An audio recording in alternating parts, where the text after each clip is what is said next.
Ora, sejam todos muito bem-vindos a mais um vídeo aqui no canal. Desta vez é um vídeo diferente do habitual, onde hoje vou estar a falar um pouco do Portugal Open, do deck que levei e dos matchups que eu tive. E para falar um bocadinho sobre tudo o que vocês quiserem, depois podem sempre deixar o comentário. Alguma dúvida sobre o deck, podem sempre deixar que eu vou tentar responder, ok? Sem estar aqui a perder muito tempo, este foi o deck que eu levei, Blue Green, para quem me conhece, é um deck que eu uso há bastante tempo. No último fim de semana levei um Umber Steel para um Sword Championship, mas acabei por voltar para o deck que eu jogo há bastante tempo e sinto-me confortável.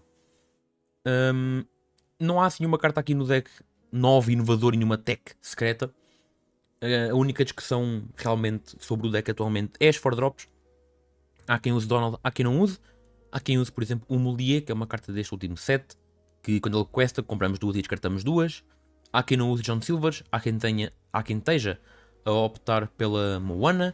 Isto é especialmente com a Mole, porque assim temos a interação de eu descarto, depois Ink do Grave com a minha Moana e poupamos cartas da mão, coisa que o Donald dá-nos mais draw, portanto são prós e contras, como em muitas escolhas de muitos decks.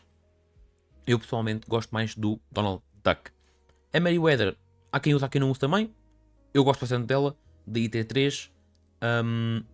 Acho que a única alteração realmente que eu fazia no deck era aumentar o príncipe pequenino para 4, porque em certos matchups nós precisamos de ver o shift rápido o suficiente, e com 3 pode acontecer de simplesmente vermos o grande, vemos uma lista de unscary e depois não vemos o shift target, e as duas cartas acabam por ficar inúteis na mão, porque temos que rampar até 9 para poder fazer, portanto, o board wipe do nosso oponente. Diria que o mais provável é tirar um John Silver por um Prince Philip, isto porque acho que as 4 drops são importantes. O facto de a Merryweather ter a draw, contesta bem o board. O Donald é um draw engine quando não vês a Clarabelle, onde há um matchup onde eu não vejo uma Clarabelle nem um Donald, nota-se a diferença. E o Donald, lá está, quando eu não vejo a Clarabelle, se eu consigo manter um Donald na mesa, consigo comprar cartas, consigo fazer o meu jogo igual, que é isso que eu preciso, é controlar o suficiente para o meu oponente não questar rápido, e a partir daí o late game, em princípio, eu consigo sempre levar. Portanto, acho que é isso. O Ink Geyser é uma carta que dá jeito contra Blurple, é um bom matchup já para nós. No entanto, é uma carta que consegue garantir jogos, onde depois fazer um board wipe fazemos um Ink Geyser e o nosso oponente não consegue recuperar a partir daí. Eu gosto bastante. Há quem use agora, por exemplo, Bends. Não sou muito fã, tendo em conta que temos demonas na meta, docs, livros, muitas cartas que conseguem comprar do topo. Portanto, prefiro só usar o Ink Geyser, também para não estar a acumular muitas Uninkables no deck, assim que temos 8, que são os 3 Under the Seas, um Ink Geyser e as 4 Cinderellas. Portanto, acho que não foi assim muita alteração ao deck. Under the Seas podem meter um quarto, eu não gosto. O Under the Seas é só para matchups muito específicos, como por exemplo Dogs, que continua a ser um mau matchup para ti de qualquer das maneiras. Podes meter 4, continua a ser um mau matchup. Também é bom contra roxo-amarelo. No entanto, mais uma vez, é uma carta Inkable que eu não quero estar constantemente a ver. Quero ver só no tempo certo. E já temos search suficiente no deck com os develops e com visions. Portanto, acho que 3 é o sweet spot. Agora, passando para os matchups que eu vi. O primeiro foi contra o Berun, que estava de Umber Steel. Aqui uma versão mais virada para os toys. Como podemos ver, o package de Jessies, Bullseyes, Rexes, os Woodies. Foi um jogo que foi bastante complicado, sendo completamente sincero. É um matchup que, lá está, pelo facto de haver muita character contra este power, o nosso Under the Sea não consegue, às vezes, resolver. Eu tenho um turno, não faço o Under the Sea, apenas limpo 2 characters, que não é o ideal, é longe de ser ideal.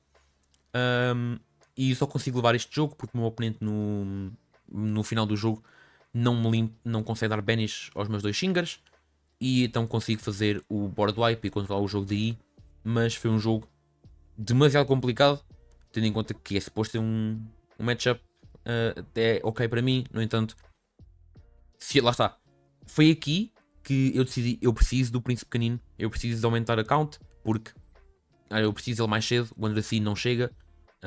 E foi neste matchup que eu percebi, eu devia ter trazido o quarto príncipe Philip pequenino. Mas consigo levar o jogo por 2-1 e no jogo a seguir apanho Dogs, que é o matchup que eu não quero ver. No entanto, Foi as minhas únicas 2 derrotas, foi contra o Gems na segunda ronda, e depois mais tarde podemos ver onde sou eliminado no top 8. Aqui podemos ver que esta é a versão de Eleanor, é uma versão que tem mostrado muito forte. Eleanor tem-se mostrado super forte a dar draw, a dar damage, a dar lore, que faz este deck ser absurdo juntamente com o Tramp, que vê metade do vosso deck. Para suportar a Eleanor, agora também tem sido usado as Auroras, que quando questam a próxima Queen ou Princesa, custa 1 a menos. Aqui também temos a Mulan, que é mais um possível Triquester com a Elionini, a Princesa Questa para 2, a que dá suporte 2, eu não sei o nome dela. Mas estas 2 cartas interagem da maneira que pelo menos vou questar para 3, uma vez que a Mulan, quando questa, ganhas lore igual ao power dela, portanto, ela em teoria está sempre a questar para 1, mesmo não tendo o símbolo, mas com suporte ela vai dar sempre mais, e o próprio Tramp to Drop, que quando entra dá power igual ao número de outras characters que tens no campo, pode de repente fazer a Mulan questar para 6, que é o máximo que a habilidade dela permite. Aqui também vemos uns deles, que, lá está, tendo em conta que temos Lady Ger 3, temos os Moglis, temos as Mulans, temos o próprio Tramp, temos as Úrsulas, temos uma boa quantidade de cartas que conseguem bater para mais. O próprio Tramp, mas o Tramp é completamente, está cá para filtrar o deck e fazer o Under the Sea, mas lá está, também é uma carta que tira benefício do Dale. Mas esta é uma versão típica agora de Eleanor, que é um matchup que eu não quero ver, mas infelizmente tive já contra e perdi 2-0. Mais uma vez parabéns ao Gems. E vamos passar agora para a próxima ronda, onde eu ganho 2-1 contra o Lopo. Aqui podemos ver um amarelo-roxo, que é um deck que tem mostrado também bons resultados ultimamente. Aqui o Lopo opta por usar Genies, que contra mim não é tão bom. Ela é uma carta uninkable, o que o força a ter que o jogar, e o Genie faz com que o deck fique mais inclinado a sofrer para o Under the Sea, que foi o que me fez ganhar os jogos. Foi precisamente o eu ver o Under the Sea e conseguir limpar muita da board presence que o Lopo tinha na altura na board. Aqui também só opta por 2 Raging Storms. Pessoalmente acho que o terceiro é importante, mas são opções, há sempre alguma coisa a cortar. No meu caso acho que ele nunca chegou a usar a Bell, lá está, é uma carta que contra mim especificamente não vamos tirar muito proveito porque eu não viro, eu estou só à espera para fazer o meu board wipe e eventualmente controlar a board a partir daí. Mas foram bons jogos, foram jogos bastante complicados, acho que nós acabámos o jogo perto do tempo, portanto foi quase 50 minutos de jogo, mas acabei por levar a melhor, devido muito ao facto do Genie, lá está, fazer com que o deck fique mais suscetível ao Under the Sea. Depois apanho o meu primeiro Blood Bowl, aqui contra o Mr. Obscure dos Under the Sea. Isto é um Blood Bowl bem normal, este foi um empate, 1-1, tendo em conta que no segundo jogo eu fiz uma misplay em termos de esqueci-me de encar. Disse vai, quando olhei para a mão vi que tinha o meu John Silverina na mão, que era suposto ir para a Ink, o que fez com que eu não pudesse fazer o board wipe no turno seguinte, o que fez com que o meu oponente depois fizesse uma demona e depois perdi o jogo. Mas é isso. É contra o Blood Bowl, consegue ser grindy e foi o que aconteceu. Fomos a turnos, já ninguém conseguia ganhar, portanto apertámos a mão e é isso, um igual. Aqui 2 Into the Unknowns. Há Blood Bowls que têm cortado os Into the Unknowns, eu gosto de ver no deck, portanto, mas de resto é um Blood Bowl normal, não há nenhuma carta aqui propriamente Spice. Temos aqui Mr. Incredible, que é uma carta que muita gente tem testado, eu gosto bastante da carta, portanto, bom ver que mais gente tem visto sucesso a usar esta carta. Depois, este foi o jogo em que eu fiz na stream com o Pedro. Aqui temos uma carta que não se tem visto muito, que é a Luísa Madrigal, mas ele próprio na entrevista disse que esta carta era 100% para tentar ganhar a Dogs, tal como podemos ver pelo nome, Luísa Trying to Beat Up Dogs. Contra mim é uma carta que mais uma vez não beneficia, eu não vou virar, portanto neste matchup não é nada bom para ele esta carta, no entanto pode ser sempre Ink, mas mais uma vez é um Blood Bowl. Aqui vemos um Ink Runner, 2 inclusive, para tentar lidar com alguns evasivos, portanto vemos que estávamos a tentar lidar com bastante coisa, e aqui a cortar os Into the Unknown. Mais uma vez, eu gosto do Into the Unknown, pelo menos manter 2 no deck parece-me certo, mas lá está, jogadores de Blood Bowl a optar por cortar, portanto, quem sou eu? Há um motivo para isso, muita gente tem cortado em muitos decks, por diversos motivos, no entanto, Eu gostava de ver pelo menos um ou dois no deck, mas mais uma vez este jogo foi em stream, onde eu levei por 2-1. Este jogo, e tal como todos os outros, podem ver no Disney Lorcana Portugal na Twitch, e eles estão agora também a fazer os uploads para o YouTube, portanto eventualmente também podem ver tudo no YouTube. Isto leva-nos ao jogo com o Cachapa, da equipa Ripaki Team, que nós temos ideia, estávamos os dois já dentro do top 16 e também já tínhamos o Oshids. Portanto, aqui temos algumas diferenças em relação ao deck do Lopo, onde o Cachapa não usa, por exemplo, os Genies, que já tinha falado, mas usa Libraries, usa 3 Raging Storms ao invés de 2, e Demonas e Morganas. Estas duas cartas são especificamente para Dogs, uma vez que nenhuma delas vai com o Under the Sea e ajudar a controlar o board no início do jogo. Aqui a Libraries eu gosto bastante em sinergia com o Raging Storm, uma vez que podemos sempre fazer Library, metemos as cartas lá para dentro e turno seguinte fazemos o Raging Storm.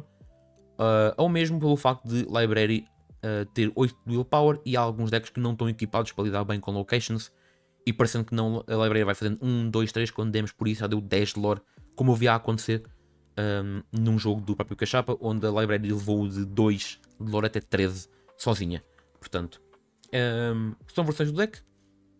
O Cachapa acabou por ir até ao 4º lugar e depois perde para Dogs, tal como eu. Ele no top 4 e eu no top 8. No dia seguinte, para o top 16, apanhei mais um Blurple. Mais uma vez, um Blurple bastante tradicional, mais uma vez a cortar os Into the Unknowns. Aqui podemos ver é que o Fernandes opta pelo package completo dos Wards, onde tem 4 Merryweathers e 4 Scuttles. É uma opção, assumo que isto tenha sido também para lidar com Dogs, uma versão mais tradicional, onde o Chromicon não consegue dar bounce das tuas characters, uma vez que têm Ward e por isso não podem ser targeted. Mas também ajuda no Mirror, uma vez que Late Goes, Hades, tanto o Hades 5 drop como o 7 drop não podem dar target. O próprio Cheshire Cat não pode dar, passar o damage para as tuas characters. Portanto, são cartas que conseguem ser bastante chatas, por muito não tenham nenhuma habilidade. O facto da habilidade dele ser eu não posso ser target é super relevante. Neste jogo eu acabo por levar por 2-1, uma vez que eu também estava na play. No último jogo, mesmo não vendo ramp, consigo ir buscar o jogo, encontrando o ramp depois, entretanto, mais tarde, e a acumular um bocadinho de cartas com o Donald Duck, que fez com que eu tivesse opções na mão e que fez com que eu pudesse guardar, por exemplo, um Príncipe Philip na mão para fazer o combo na altura mais oportuna, e consigo levar o jogo. Mas foram jogos muito bem disputados, e mais uma vez ao Fernandes por ter chegado ao top 16. E por fim, o meu último jogo, que foi contra o Testas, jogador que acaba por levar o Open 2 com um deck de Dogs, mais uma vez com uma versão de Eleanor. Lá está, é um matchup que Blue Green não quer ver. Infelizmente, as duas derrotas que eu tive são contra Dogs. Perdi 2-0, tal como o primeiro jogo contra o Gems na segunda ronda. É um deck idêntico. A única diferença aqui é o Chief como 4 drop, que é uma 5-5 com bodyguard, mas não pode dar challenge. O Chief dá para ver o trabalho que ele faz no jogo que foi passado em stream contra o Cachapa, onde o Chief mostra que é uma 5-5. Agora, para vir cá dar challenge, tu vais ter que esforçar, tu vais ter que sacrificar characters tuas, tendo em conta que também temos um Mickey, onde estamos a fazer, por exemplo, um Chief, e depois estamos a fazer Mickey e começar com tudo, a dar menos 2 a todas as characters do nosso oponente, e temos uma proteção gigantesca à frente de tudo aquilo que questou. Mais uma vez, Dogs a mostrar que é um deck super, super forte, mas dura apenas mais um mês, felizmente. Mas parabéns ao Testas por ter agarrado no deck e ter conseguido levar o Open, tendo em conta que ele voltou recentemente ao jogo. Espero que fiques, Testas, caso vejas este vídeo. Portanto, leva o Open com este deck e foi então o meu último jogo no top 8. Mas é isso. Acho que não há muito mais a dizer. Foi um evento bastante divertido. Foi um evento que estava bastante bem organizado. Não houve assim stress com absolutamente nada. Tínhamos 2 judges, Rafael e Shot, lá a garantir que não havia problemas com nada, com checklist e regras e tudo mais. Portanto, ficou tudo bem. Fomos 33. Esperemos que no próximo Open haja ainda mais gente. Se querem qualificar para o torneio no final do ano, têm os Opens. Portanto, este foi o segundo. Vai haver mais um, alguns em setembro, acho. Portanto, fiquem atentos para esse Open, que é a melhor chance que têm para se qualificarem, tendo em conta que todo o top 8 é qualificado. Se alguém do top 8 já está qualificado, é pass down, portanto, ainda mais chances têm de qualificar. E depois têm também os Inkwell Navigators, que eu faço parte da organização juntamente com o João, o Maza, do Arcana PT. E vai haver já um Inkwell Navigators no dia 4 na Draw Phase e dia 11 na Versus do Parque das Nações. Portanto, eu vou deixar os links para os eventos do Inkwell Navigators aí na descrição. Podem se inscrever, venham jogar, venham se qualificar. São prémios bastante bons. Portanto, espero vos ver por aí. E é isso. Alguma dúvida, deixem nos comentários. E até uma próxima.